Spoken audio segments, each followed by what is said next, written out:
So get ready as we dive into our fireside chat. It's about global mega trends that will define our future by 2040. So fast forward to 2040 with me, and we'll see what the future holds. So please, as we shake up industries, redefine economies, and reshape societies, let's welcome to the stage this session. It's my pleasure to introduce Deepak Kedia, the Chief Financial Officer of Markets and Markets Trademark Research Private Limited, and Sarwat Singh, President and Chief Commercial Officer of Markets and Markets as well. They're here to guide us. So put your hands together and let's welcome them on stage. Guys, microphone. We have microphones coming. They're going to take the stage. How are you feeling today? Had a nice lunch? Great. So give me a second. We're going to have this, and here's this.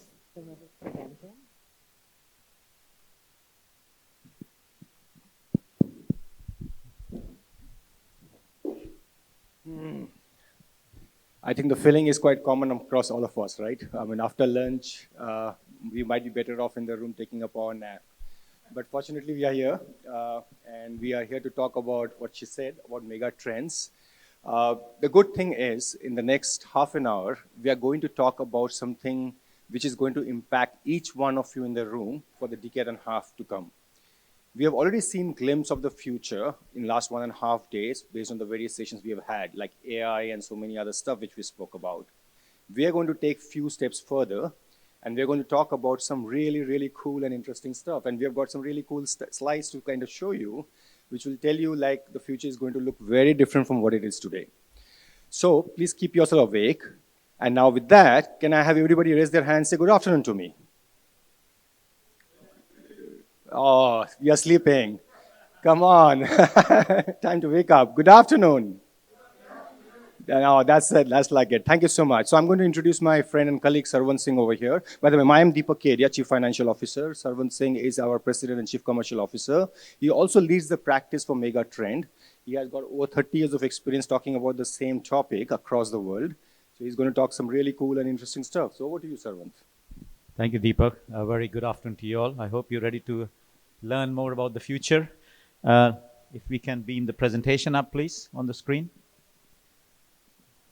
So let me talk a little bit about what are the future trends that will define our future world. Let me start by showing you the 12 mega trends that we track. So a little bit about Markets and Markets. We are a global market intelligence and consulting advisory firm.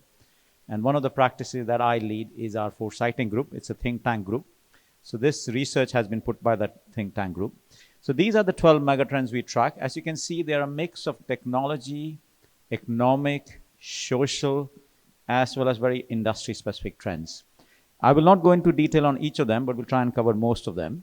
And this is the M&M trend wheel, as we call it. We break them by horizon. So horizon 1, which is the inner wheel here, are trends and sub-trends and enablers of those trends, which are in the spectrum of 0 to 3 years. Horizon 2 is 3 to 6, and horizon 3 are 6 years and above. Now you'll see the outer ring, which shows horizon 3, is not very busy as the other parts of the ring are.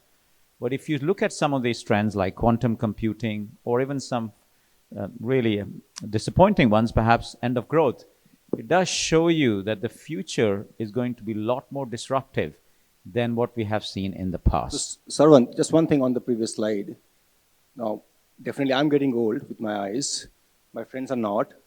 Can you just call a couple of things, because that slide was so busy, I don't think anybody can read on that slide. Yeah.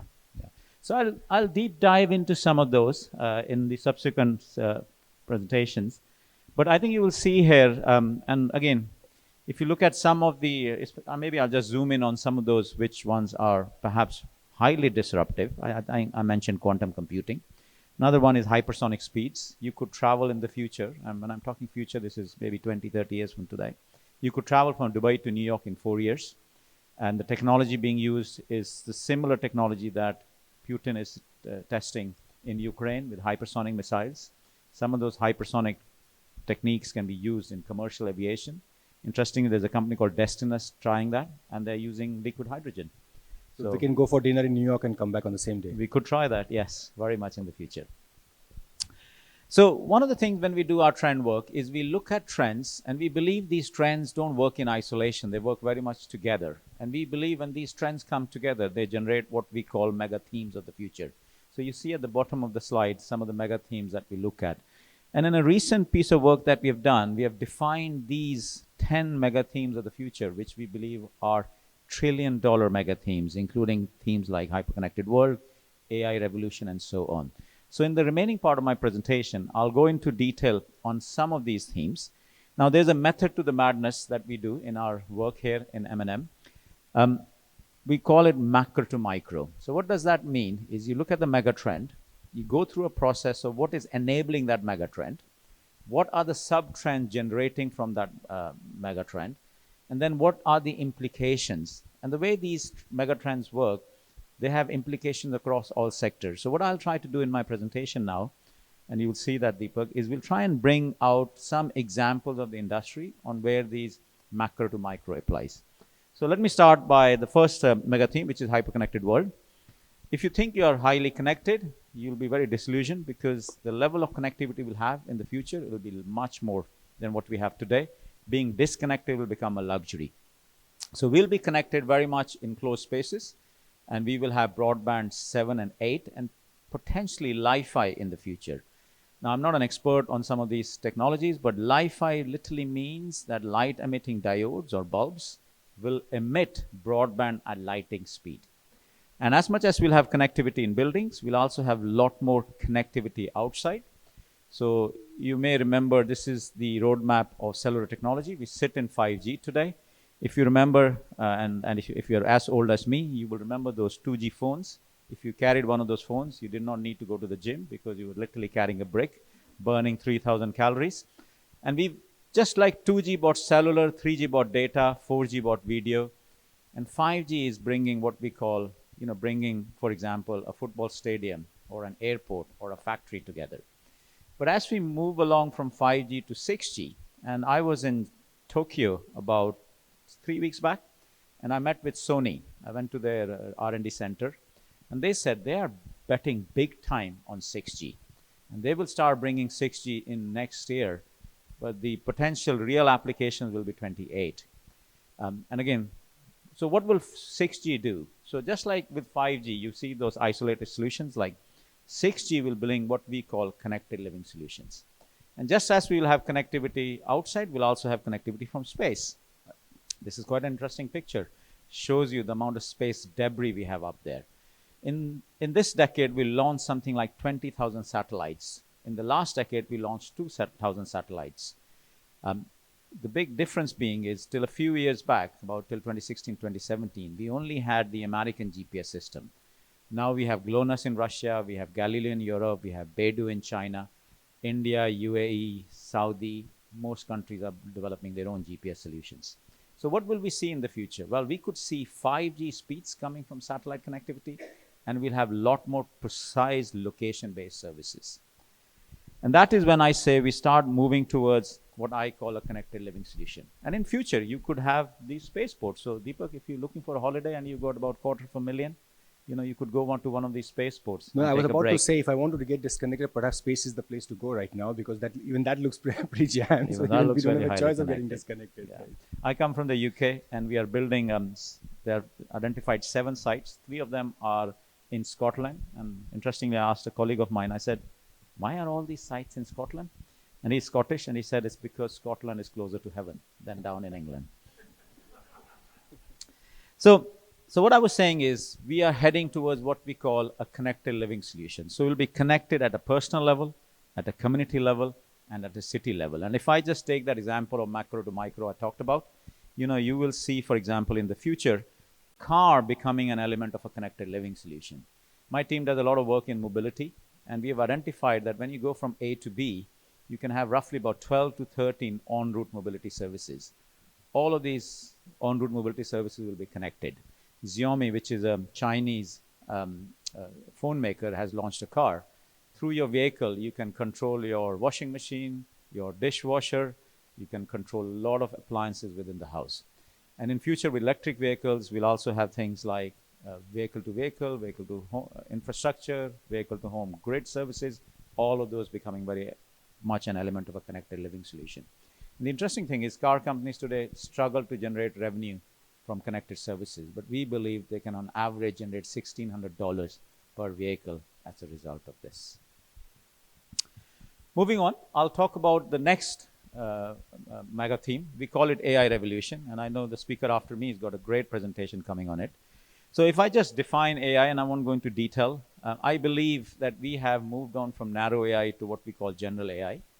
Super AI, I believe, is still maybe 15, 20 years away, and that's because today AI is only able to do less than 1 or 2% of what our brain can do, and our brain is what we call super AI. But if you look at the 6 key domains of AI, the top 3 is where the most focus of development is today. So that's around natural language processing, machine learning, and computer vision. Now, we all know generative AI was a key thing of last year. And if you ask us, we believe what we've seen with generative AI is just a start. We have seen things like texting and coding, but if you look at the roadmap of generative AI, we very much see focused future on images, on 3D, video gaming, and so on. And if you look at the use cases of generative AI, this is a busy slide. At the moment we see there are very minor productivity gains. Like my son cheats on his homework by using generative AI. But as we go along, we'll see large efficiency improvements. We were doing some work for a Saudi company. You may remember this, Deepak. And they found it very tough to generate use cases and a business case. But in a particular case, they were able to use generative AI, data from sensors, instead of traditional AI into generative AI. And they were able to generate 1 to 2 barrels of oil a day more. You multiply by that 365, that's still significant. They were seeing 1 to 2% efficiency improvement. Just to add to what Sarvant is saying, one of the key trends which I have seen, Sarvant, is the way we used to do work, be it any domain, be it sales, marketing, finance, HR, 5 years back, and the way we are doing it today, and the way we are going to do 3 years down the line, because of AI, is going to change significantly. I don't believe the skills which are relevant today in many of the functions will be relevant 3 years to 4 years down the line. So irrespective of generative AI or super AI, things are going to change very, very significantly in the next couple of years. You're absolutely spot on, Deepak, and you're a CFO, and somebody told me that the CFO job will be very different in the future. Absolutely. Or maybe not. I'm already started to look at different job, So now let me start doing a little bit of macro to micro. So one of the implications of this hyper-connected world and this shift towards general AI is the growth of data centers. We all know the largest company today in terms of valuation is NVIDIA. Now, if you look at the data centers, we expect a capacity of 9.5 times more than it is today. We'll see a lot more localization. And most interestingly, data centers consume today 1.5% of total world's energy needs. This is expected to grow to 3%. And I'll talk about, just keep that in mind, the energy need, and I'll come to that in a little while. What we also see is in future the development of what we call from bots to agents. There's a very interesting article by Bill Gates, worth reading. In future, if you and I are grabbing a coffee, we will have our agents, which will rummage through all our apps, find a suitable place for us based on our taste, our location, and if one of us is running late, we'll tell the other. So all of us will have these digital assistants. But instead of having single agents, you will even have multi-agents. We're also seeing the first generation of applications of these multi-agents. For example, we've been doing some work for a Saudi company, and they're using it for ERP system. Now, I don't know if any of you have done work on SAP integration. It's an absolute nightmare. I've been involved in it. In future, these multi-agents will project manage and program manage for you a full suite of services. So again, I think absolutely, Deepak, you're right. In future, some of our jobs will be taken over by these AI machines. And there is an opportunity in every crisis, right? And that's exactly what happened in Y2K time as well. When computer came in, people thought the jobs will go away, but on the contrary, it created more jobs. And I think that's what's going to happen. From labor-based job, we are going to move towards value-based job. And that's where I think someone mentioned that AI is still using only 1% of our brain. The remaining 99% is up to us how we want to use it, whether we want to scroll Instagram or whether we want to do something useful. Right. Exactly. Or 4-day weeks in the future. So if you look at where we're heading in the future of computing, we are going to see some new forms of computing. And in particular, I want to talk about quantum computing. I was at a conference in Germany about 2 months back, and it was very focused on quantum computing. And I thought quantum computing is maybe 10 or more years away. They sort of convinced me. We are talking about quantum computing, our first generation commercial applications coming in about 4 to 5 years from today. And the use cases you will see will be more around those four things there, around optimization of supply chain, around chemistry simulation, increasing efficiency through machine learning. But the most worrying one is really around the decryption and encryption, so cryptography. And that's where most of these rogue nations and the defense spending is going today. But remember, I talked about energy need. And I want you to focus on that little machine there. You see the little futuristic looking machine. That's actually Quantum 1. It's a machine by IBM. That Quantum 1 has a small, this size of a chip in there. But you see everything, the whole paraphernalia around it. And that's because it's trying to cool down that chip. So we talk about data centers increasing the need for energy, but you can also see that as we go to quantum computing and others, the world's energy needs will only increase. Now, people argue quantum computing can do, one quantum machine can do the job of 100 computers, but with the amount of energy, computing power that we need in the future, this will only go up. So, so when we talk about energy transition, especially the impact of connectivity on energy transition, I think will be very profound in the future. We all read how these hyperscalers, for example, are buying in or putting in solar technology to cool these data centers in the future. So I think that's what we will continue to see in the future. So I'll just add one more point to point which Sarwan said, that quantum computing timelines is squeezed. In fact, I was reading a report very recently, and this report was from McKinsey. Apparently, when they came out with the TAM for AI and generative AI, they said certain number is going to get achieved by 2060. They published a revised report within 6 months, and the timeline was squeezed from 2060 to 2035. So that's the kind of progress, and that's the way the timelines are getting squeezed. In fact, one more point and Sarwan has this habit of scaring off people as well, and I'm going to scare more now. So we believe that $27 trillion of existing revenue is going to get replaced by new sources of revenue next decade to come.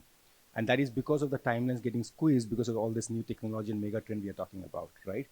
And I'll give it to Sarwan again to scare you off, but that's the very substantial I'm just telling fact. the reality is, Deepak, not scaring anyone.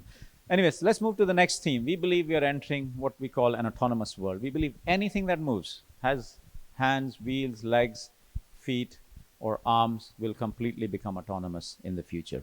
There is actually no one global definition of autonomy except in cars, which is the SAE definition, which means basically level 2 is where you can take your hands off. Some of the cars today have level 2. Level 3 is a little bit conditional. You can literally even take your eyes off. And level 4 is where you can have a large part of your journey, including lane change, stoppage, everything, autonomous operation. So when you saw Musk talk about, he was talking most likely around level 3, level 4. Level 5 is when you can go from Dubai to Abu Dhabi, you can sleep in your car or watch Netflix, and there is no steering wheel or braking system in that vehicle. If you ask me honestly, I don't think that'll happen, at least not for the next 10 or 15 years. Where we are today is around level 3, level 4. But if you see the level of autonomy in cars, we are going from hands off, eyes off, mind off, to brain off, meaning that in future, drink driving could be legal. How is it going to work in India where people come wrong way? It will be very safe. Already, ADAS features can minimize or completely eliminate accidents. And even in countries like India, absolutely crucial for that. So we have identified, just like Deepak mentioned, we have identified a 10 trillion opportunity in an autonomous world. 6 trillion of that comes in very much from mobility, and 4 trillion is from sensing, perception technologies, and others. And just talking about the technology roadmap. Now, very interesting, when you develop a tech stack, typical tech stacks are very vertical. So if I take a tech stack of an electric vehicle, you got the mechanical, hydraulic architecture, you got the electric architecture, the electronic architecture, and then you got the digital compute architecture. But when you're talking about autonomous world, just to give you an idea, level 3, level 4 autonomous vehicle generates something like 4,000 gigabytes of data. You are marrying a physical world with a digital world. The tech stack needs to be horizontal as opposed to vertical. And that's what we will see. And therefore, you'll see a big value chain of players playing in this market. And therefore, if you also look at a level 3, you can see the different level 4 vehicles here. Level 3 today, there's a Mercedes level 3. It has 30 sensors in it. It has LiDAR, radar, laser, you name it, and a very high compute platform. So the importance of this tech stack becomes a lot more important. What we'll also see is, and I think Dubai might be one of the first places to actually commercialize these eVTOLs. As a matter of fact, FDA has now started the approval process. The legislation has come out, and we expect to see first generation of these eVTOLs approved by FDA around end of next year, 26, maybe delayed. So, you know, if you're looking for a short journey from here to the airport, very much it could be in VTOLs in the future. And what we'll also do is eVTOL will also provide a big infrastructure boost. So this is how our airspace could look like in the future. You know, we could have drones under 500 feet, eVTOLs then, you know, helicopters up to 30,000, 30,000 and above, you got planes. And like I mentioned in the beginning, you could even have hypersonic jets in the future taking you from here to New York in 4 hours. And this could be the future of Formula One. I actually know the guy who set this up. As very much as I like Formula One, I do like to see some accidents. It's not just about the machine, it's also about the human. And of course, we used to joke now, but not true anymore. The British driver is the best driver. I write for Forbes. You can follow me on Forbes. And I actually once did an interview with the technical director of Mercedes Formula E team. And I asked him a question. I said, is this a sport or is it a game? He was taken back a bit. And then he responded a few minutes back, a few seconds or half a minute back. And he said, Sarwan, you're right. I see it as a sport, but my son sees it as a game. So it's very interesting how this trends, how technology is even blurring lines between different industries. Now you must be very worried about me talking about all these tech trends and saying, oh, what's going to happen to my hydraulic mechanical system that I produce? So I've got a little short video for you to enjoy. Could you click the video, please?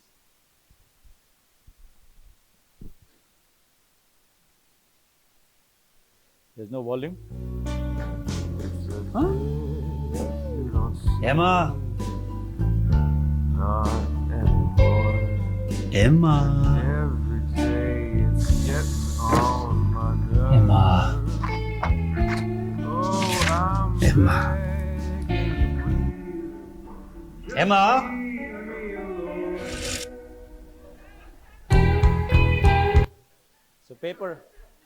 So paper has a great future. Would you agree with that, Deepak? Absolutely. Yeah. So don't get too worried. All our industries will still sustain and grow in the future. Let me talk about our next trend, which we talk about energy transition. So if you had to ask me to summarize the future of energy, I would say it's very much decarbonized, it's decentralized, it's digital, and there'll be democratization of energy. What does that mean? For example, if you're in Saudi Arabia or in UAE, you have abundance of fossil fuels, you have a lot more solar power, so you might be generating blue or green sustainable hydrogen in the futures. And it is possible, one of the scenarios my team came up with is that it's possible in 2060, 2070, energy might be free.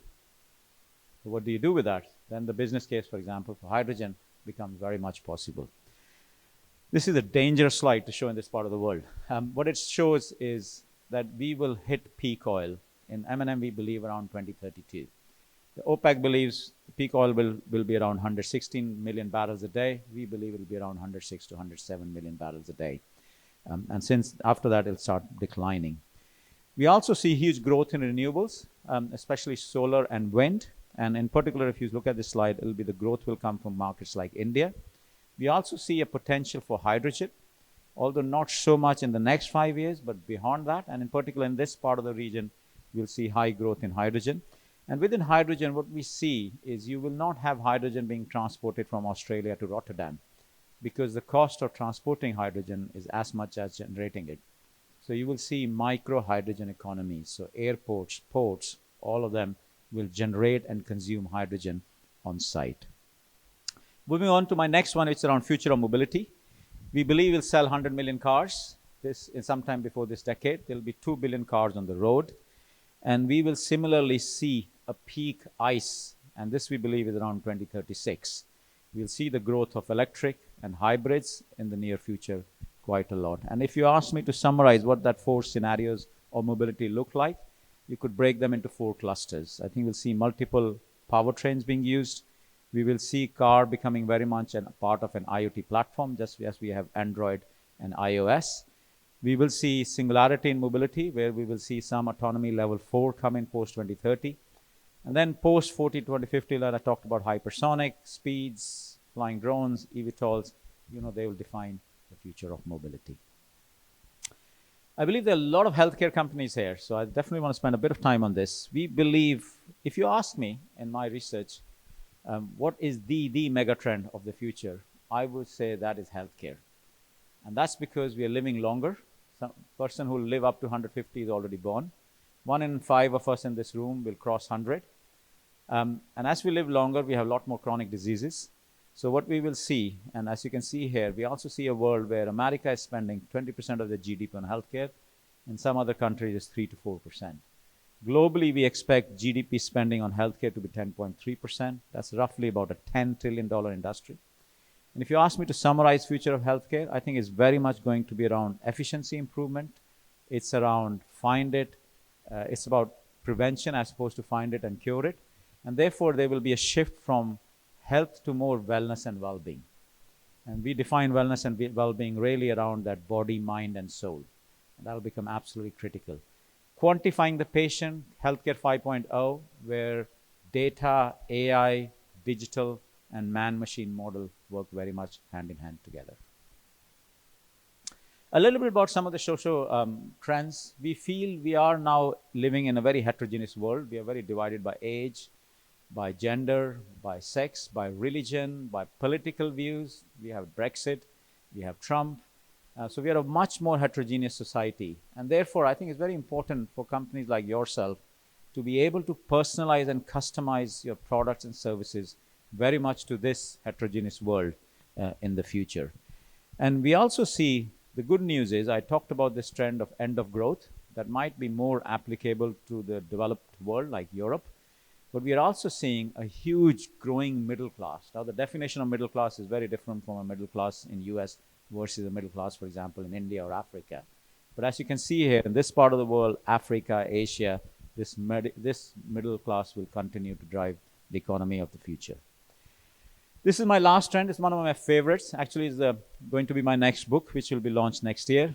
It's called Innovating to Zero. So how do we develop a vision?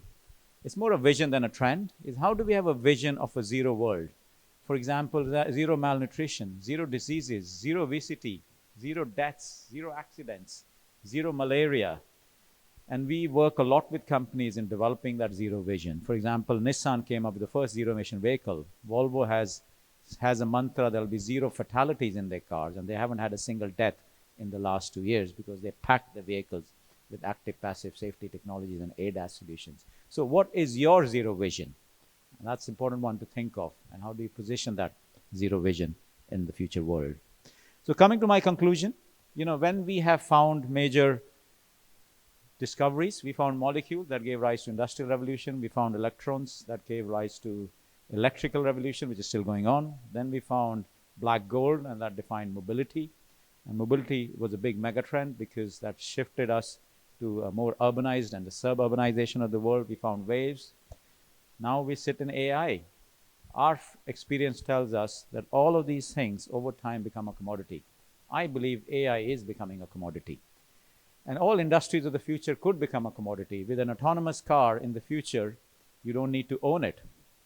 So mobility could become a commodity. The media industry is already a commodity. Netflix, Facebook, everybody is generating media. With that, I end my presentation. Just very quickly, we support our clients with a number of things. We help them identify future technologies, trends, help with the macro to micro process. And this is the typical 10-point growth framework that we employ in supporting our clients to achieve that external growth. And we also provide a lot of marketing, white paper, thought leadership kind of things. If you're interested, let us know. And if you have problems sleeping, I recommend you to read my book. But I tell you it's a bit old now. It was published in 2012. I write for the Forbes, so please feel free to follow me. And with that, over to you, Deepak. A great presentation, Sarwant. I think we covered really some interesting topics. One of the things which I kind of mentioned, and I'm going to repeat myself, where we are today and where we are going to be tomorrow is going to be significantly different. And we as a leader need to really identify those trends, and we have to start working towards that now so that we are future ready or we are future proof. That's all from my side. Thank you so much for listening to us, and I hope by now you all are awake. Thank you. Thank you very much. Spectacular. You guys got a minute for one question? I want to give you one question. That was exhilarating to watch. The data was spectacular. Does anyone want to ask them a question about the future, what's happening? I see a hand go up, so I want to give them an opportunity because I know you guys are thinking about the future. What do you got? I'm curious with this amazing future, what is your prediction this future will require from us as human beings, human to human, relationship to relationship? Yeah, great question. As a matter of fact, once I was in a brainstorming and we said, there was a discussion about what could be the future of communication. What are the things that we have not found yet? And very interesting, telepathy came up. Could I and you telepath with each other? I think, yes, as humans, I think there's a huge impact. We've done a lot of work to understand what that impact could be. It's very much possible if you're living up to 100, we might have to go back to university at the age of 40, 50, and again at 60, 70, we might have to be very flexible in multi-skills. Somebody even said that maybe we should ensure that marriages are annulled after 50 years because maybe you should be allowed to marry again if you're living 100 years. So the world will be very different in the next 30, 40 years. That's all I can say.